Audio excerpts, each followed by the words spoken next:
सावन के महीने की जो अष्टमी होती है, शिव महापुराण की कथा में और देवी भागवत में वर्णन मिलता है। देवी भागवत में और शिव पुराण में वर्णन मिलता है, अष्ट सिद्धि नवनिधि 64 योगिनी सारी विद्या नव देवी सब सावन के महीने की अष्टमी तिथि के दिन महादेव से मिलन करने आती हैं। भगवान देवाधिदेव महादेव 11 रुद्र के रूप में, 12 ज्योतिर्लिंग के रूप में, सहस्त्र नामावली के रूप में शिव उनसे मिलते हैं, उनसे मिलते हैं।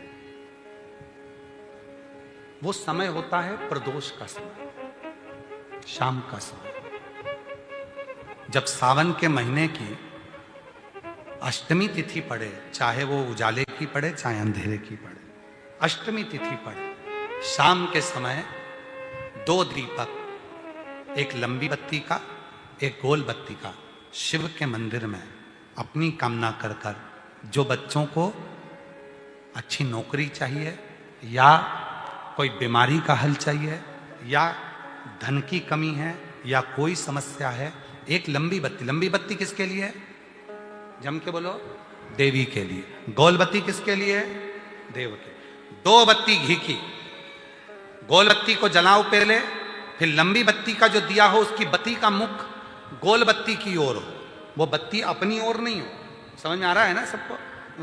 जो बत्ती होती है, जब भोलेनाथ जी को भी मालूम है आज ये वाली कथा बाजेगा जब ये दिया आ गया हो। ये जो बत्ती का मुख है, देखो ये दिया, ये लंबी बत्ती, ये गोल बत्ती, तो ये जो गोल बत्ती है आपने यहां जलाई और ये लंबी बत्ती जो है ना, इसका मुख गोल बत्ती की ओर हो। 64 योगिनियां, अष्ट सिद्धि, नवनिधि, 9 देवियां, सारी विद्या। शिव जी की जो गोल बत्ती है, शंकर क्या है? ज्योतिर्लिंग, ज्योतिर्स्वरूप। मां दुर्गा क्या है? ज्योति स्वरूपा। क्या कहते हैं? ज्वाला महारानी की, ये ज्योति के रूप में। जब हम गोल बत्ती के सामने अष्टमी के दिन प्रदोष के समय पर लंबी बत्ती का दीपक, पहले गोल बत्ती का दिया जलाया, फिर ये लंबी बत्ती का मुख उधर की ओर कर कर दीपक को जब हम प्रज्वलित करते हैं और अपनी जो कामना दोनों दीपक के सम्मुख में करते हैं, वो कामना पूर्ण होकर ही रहती है। पर करना क्या है? दोनों अष्टमी पर, सावन के महीने में जो उजाले पक्ष की अष्टमी आएगी उस पर भी करना है, और जो अंधेरे पक्ष की आएगी उस पर भी करना है। बड़ी सुंदर दीप बनाया है, जोरदार ताली बजाओ जिसने बनाया।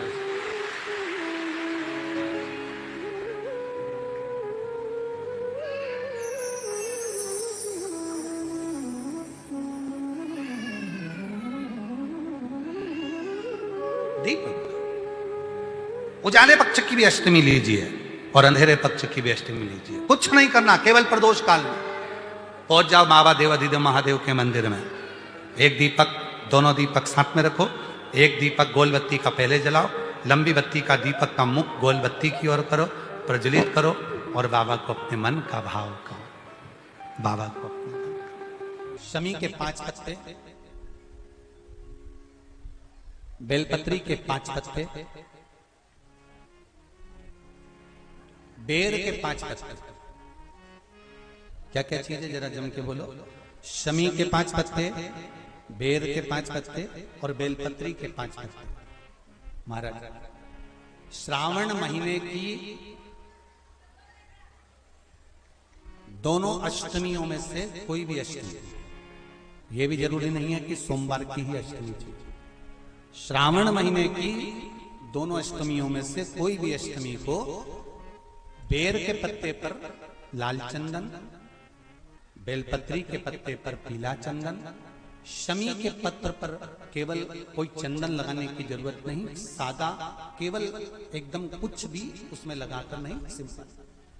पहले लाल चंदन वाले पत्ते, फिर बेलपत्री के पत्ते, फिर शमी के पत्र शिवलिंग के ऊपर समर्पित कर कर उसको उठाकर वापस लाकर बेलपत्री के पेड़ के नीचे ही एक लोटा जल समर्पित कर कर पहले पत्ते चढ़ा देंगे, फिर लोटा भर जल समर्पित कर देंगे। उसी चढ़े हुए पत्तों में से 5 बेलपत्र को लेकर अपने घर आ जावे और अवधूतेश्वर महादेव, कौन से महादेव? अवधूतेश्वर महादेव। ये अवधूतेश्वर महादेव कौन से हैं? आपको कथा में कई बार वर्णन करा गया है। शंकर भगवान को क्रोध आया, ब्रह्मा जी ने क्रोध को लिया, समुद्र में डाला।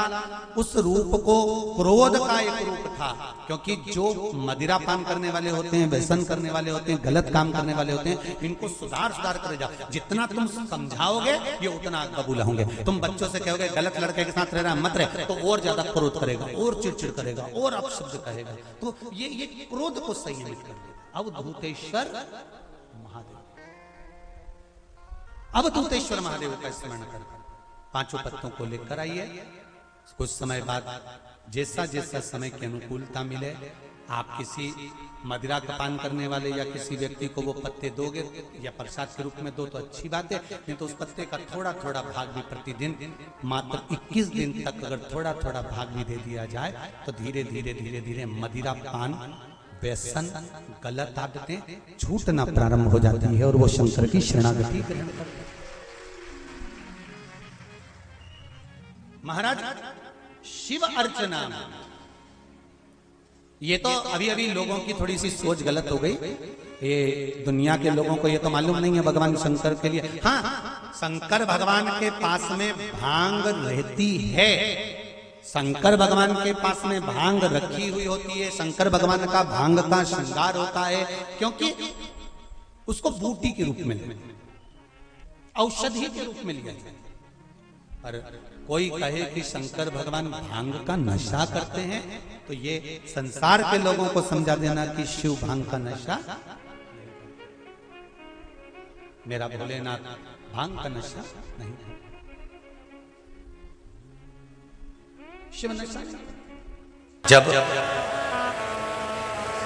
आप किसी कार्य के लिए आगे बढ़ रहे हो और वो कार्य हो ही नहीं रहा, बहुत प्रयास कर लिया आपने और वो काम हो ही नहीं रहा, अथक प्रयास कर कर थक गए, तब घर से जब निकलो तो एक विचार कर कर निकला, मुख से कहकर निकलना कि आज मैं इस कार्य के लिए जा रहा हूं और मेरे साथ मेरा महादेव जा रहा है। कौन जा रहा है? महादेव जा रहा है।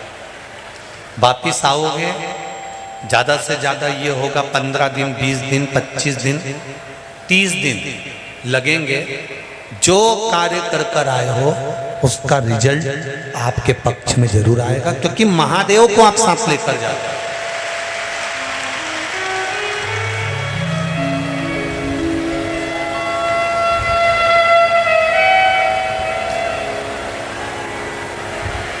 अगर हमने किसी की निंदा कर दी है, हमने किसी की निंदा श्रवण कर ली, हमारे मुख से हमने अपशब्द कह दिया, हमारे मुख से हमने किसी को ताना दे दिया, हमारे मुख से हमने किसी को गाली दे दी, हमारे मुख से हमने किसी को आड़ा टेढ़ा बोल दिया, तो दिन भर में कम से कम 3 बार या तो गंगा जी का स्मरण कर लेना चाहिए, हर हर गंगे, या फिर नर्मदे हर, और अगर ये भी नहीं कर सकते तो हर हर महादेव।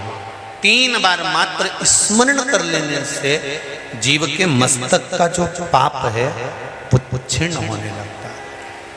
समाप्त। तीसरे नंबर पर है भोले शंकर।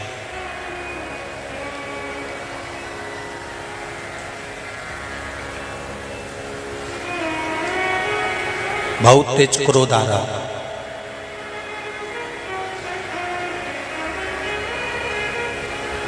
दो निर्णय पर आप बैठे हुए हो।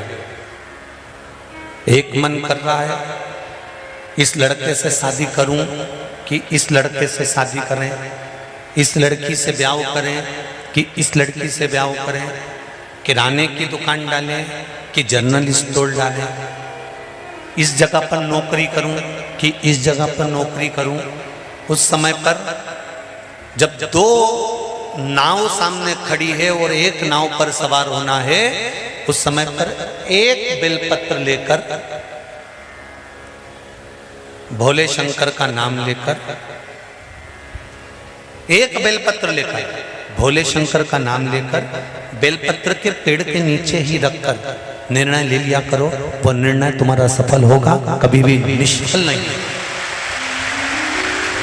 एक बेलपत्र का बल कितना प्रबल है, स्कंद पुराण भी कहती है कि बेलपत्र का एक पत्ता, मात्र केवल एक बेलपत्र का पत्ता हमारे जीवन में सुख प्रकट कर देता है। दुनिया का कितना भी दरिद्र व्यक्ति हो, चाहे दुनिया का कोई व्यक्ति ऐसा हो जिसका कभी व्यापार चलता ही नहीं हो, उसने 50 बार बदल के देख लिए, फैक्ट्री चली नहीं रही, जिस काम को करने के लिए जाते हैं वो काम टल जाता है, आज की जगह कल, कल की जगह परसों, परसों की जगह नरसों, काम होता ही नहीं। बेटा बेटी का संबंध करने जा रहे हैं पर हो ही नहीं रहा।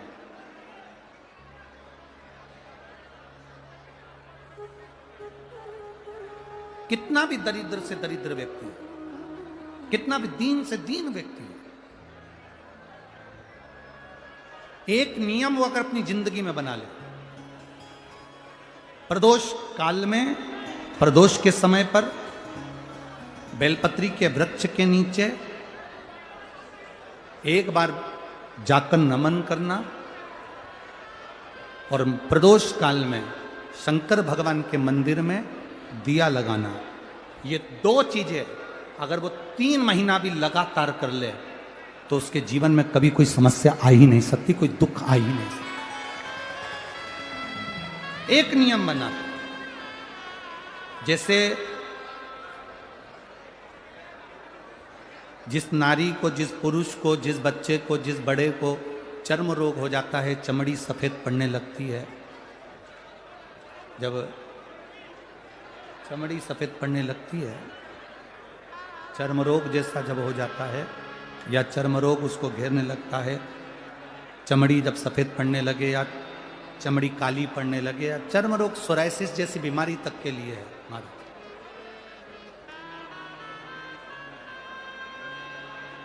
बेलपत्री के वृक्ष के नीचे की मिट्टी,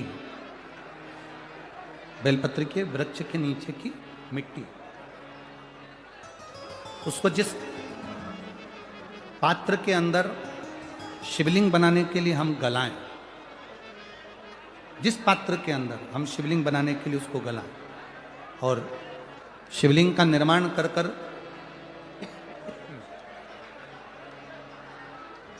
हम बेलपत्री के वृक्ष के नीचे उसका पूजन करें, उसका विसर्जन करें, और बेलपत्री के नीचे की जो मिट्टी है जिस पात्र में गलाई जाती है, उस पात्र के पानी का स्नान, उस मिट्टी का थोड़ा सा भाग अपने शरीर पर लगाकर, जहाँ सफ़ेद चमड़ी हो रही हो या श्वेत चमड़ी हो रही हो वहाँ लगाकर, और उसका स्नान करना यदि हम प्रारंभ करें। परंतु प्रदोष जैसे अपन शंकर भगवान के मंदिर जाते हैं, दर्शन करते हैं, पूजन करते हैं, उसी तरह बेलपत्री के वृक्ष के नीचे की मिट्टी को गलाकर हम शिवलिंग का निर्माण करते हैं। स्नान करना या शरीर पे लगाने के साथ में सबसे ज्यादा जरूरी है शंकर भगवान के उस शिवलिंग की पूजन करना, पार्थिव लिंग की पूजन करना। लगभग 2 शिवरात्रि निकलेगी महीने की, और बाबा जहां जहां से चमड़ी सफेद हो रही होगी वहां वहां से धीरे धीरे बाबा अपने असली रंग को देना प्रारंभ कर देता है। इतना बेलपत्री के वृक्ष की पार्थिव लिंग निर्माण और पूजन की उस मिट्टी का इतना वर्णन हमारे शास्त्र करते हैं, इतना वर्णन।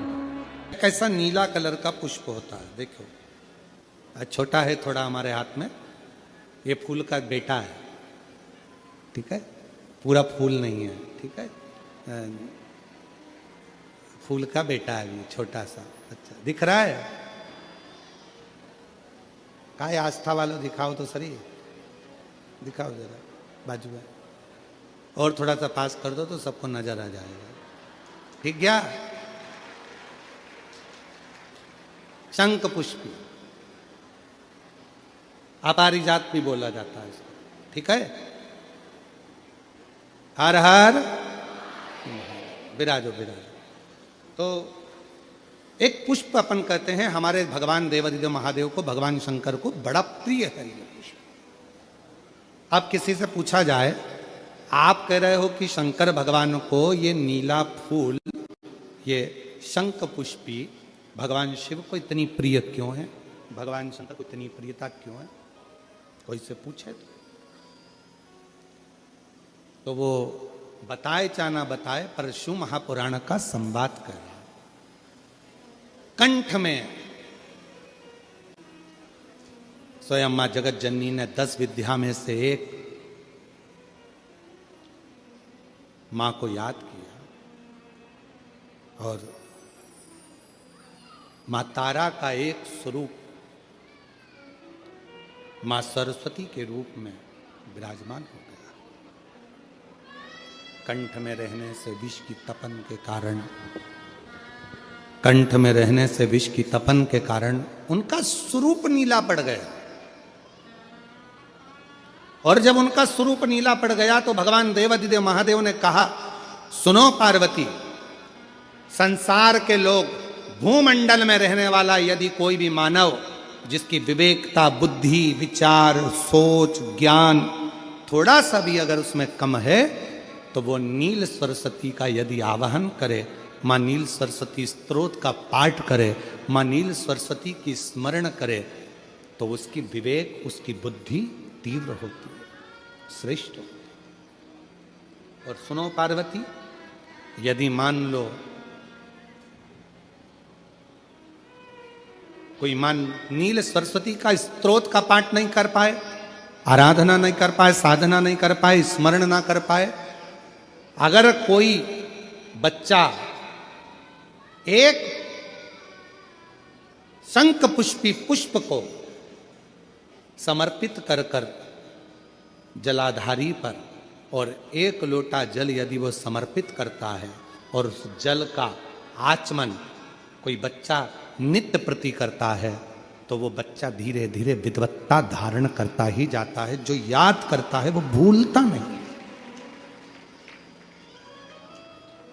ये मां नील सरस्वती की कथा है।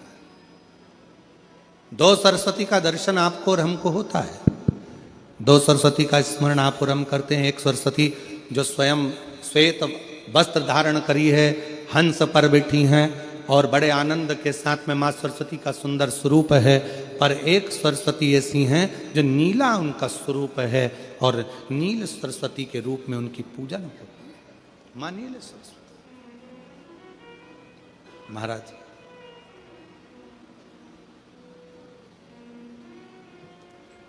जैसे कोई कोई बच्चे ऐसे होते हैं कि जन्म लेने के बाद में उनकी राल टपकती रहती है, विद्वान नहीं हो पाते, पलंग पर पड़े रहते हैं, पांव हाथ काम नहीं करते हैं और डॉक्टरों का इलाज चलता रहता है पर वो रिटर्न नहीं आ रहा है।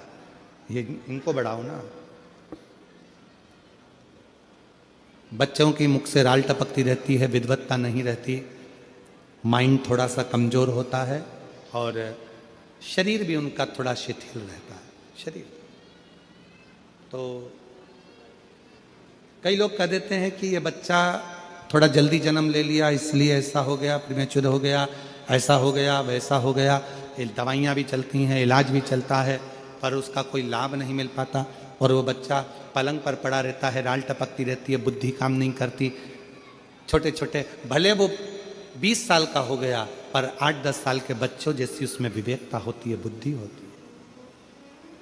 मेरा निवेदन है उन माताओं से, थोड़ी मेहनत आपको करना पड़ेगी उस बच्चे के लिए। अष्टमी, नवमी और चतुर्दशी 3 तिथियां पकड़ कर रखना। कौन कौन सी? जम के बोलो। अष्टमी, नवमी, चतुर्दशी।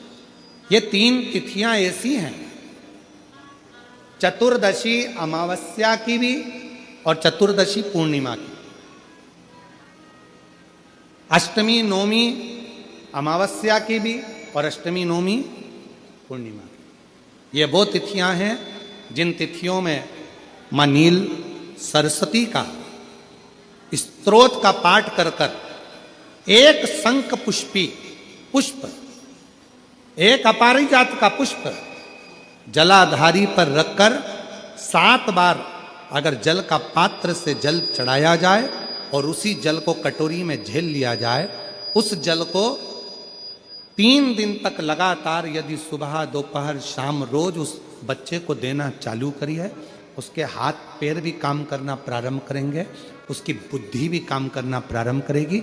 जो वो पलंग पर पड़े पड़े राल टपकाता रहता है, उसको लोग कहते हैं कि 18 साल का हो गया और दिमाग केवल 10 साल का है, 5 साल का है, उसमें धीरे धीरे बुद्धि प्रबल होना प्रारंभ हो जाएगी और वो भी एक दिन कार्य करना प्रारंभ कर देगा। जिसको प्रीमेच्योर बच्चे भी कहते हैं। लोग कहते हैं ये बच्चा जल्दी हो गया था, ये बच्चा बीमार पड़ गया था, बचपन में इसको कोई इंजेक्शन ऐसा लग गया था, बचपन में ऐसा हो गया था, बचपन में वैसा हो गया था, गर्भाशय का जल उसके मुख में चले गया था, तो ये बच्चे की ऐसी गति हो रही है। उस बच्चे के लिए अगर आपके आसपास के क्षेत्र में भी कोई बच्चा ऐसा है तो उसको मां नील सरस्वती का स्मरण जरूर कराएं।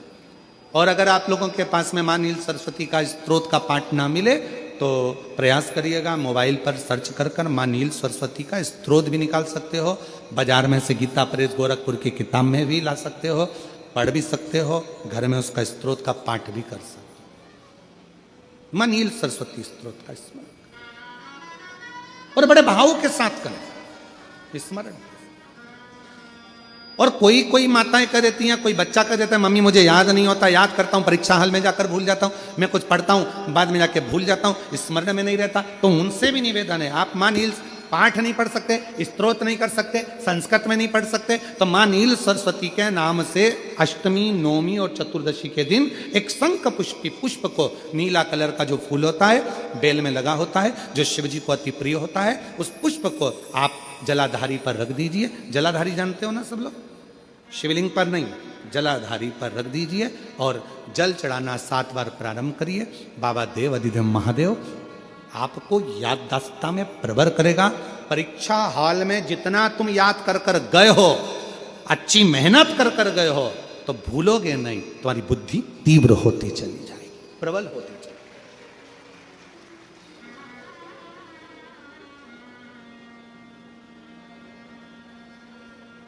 आजकल आयुर्वेद में आप लोग अगर आयुर्वेदिक दवाइयाँ लेते होंगे, आयुर्वेद वालों के पास यदि जाते होंगे, तो वो भी अगर बच्चा पढ़ने में कमजोर है, बुद्धि से कमजोर है, तो उसको शंख पुष्पी की चाय पीने का भी कहते हैं। बाजार में आती होगी शायद, भैया कह रहे हैं कि बाजार में वो चाय भी मिलती है, नीली चाय। महाराज याददाश्त के लिए, उसको प्रबल करने के लिए लोग शिव कथा कर रही। कौन सी सरस्वती? जम के बोलो, जम के जरा, पूरा तो नाम बोलो, मां नील सरस्वती। तुमने डायरेक्ट कह दिया नील सरस्वती। मां कौन लगाएगा? मां है ना अपनी, तो उसका संबोधन पूरा होना चाहिए। कौन सी सरस्वती?